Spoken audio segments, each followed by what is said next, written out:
Agir pour le réel, pour moi, c'est plus qu'un slogan, c'est une réalité d'entreprise. Pour moi, agir, c'est avoir des actions concrètes. À l'AMF, ça se traduit par le fait qu'on peut voir un impact direct sur la vraie vie, sur les missions qu'on peut avoir ici. On agit dans un domaine, la finance, qui est le truc le plus dématérialisé possible. C'est compliqué de faire comprendre aussi quel est le rôle de manière générale de la finance au quotidien. Et pourtant, le but, c'est précisément de mettre un peu plus de réel dans la finance. Donc ça, je trouve ça assez intéressant.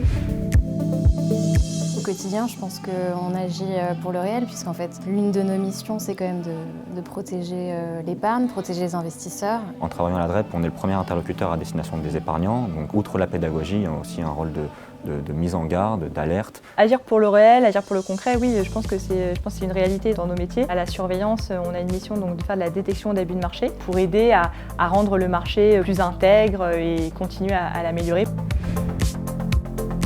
Un exemple tout bête, lorsque quelqu'un prend 5% du capital d'une entreprise, il va nous le déclarer. Quelques heures après, sur le site de l'AMF, tout le monde peut savoir que telle personne a pris 5% du capital. C'est réel, c'est concret. Moi, c'est très réel. Je veux dire, j'interagis au quotidien avec des instances européennes, des homologues.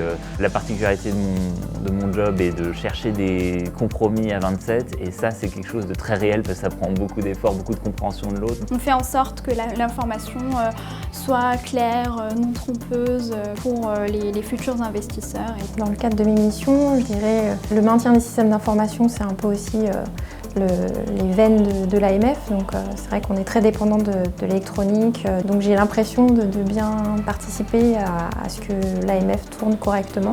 Nous effectuons bien sûr des contrôles dits répressifs, mais nous avons également des contrôles dits thématiques, qu'on appelle SPOT, pour supervision des pratiques opérationnelles et thématiques. À l'issue de ces contrôles, nous produisons une synthèse qui est diffusée à la place et qui contient des bonnes et mauvaises pratiques en plus de rappels réglementaires. Ce qui signifie qu'une société, qu'elle soit très mature sur son marché ou nouvelle entrante, a la possibilité de se mettre à jour au plus près des bonnes et des mauvaises pratiques du marché par rapport à cette synthèse. Donc c'est une action concrète qui me semble répond bien à la définition que vous évoquiez.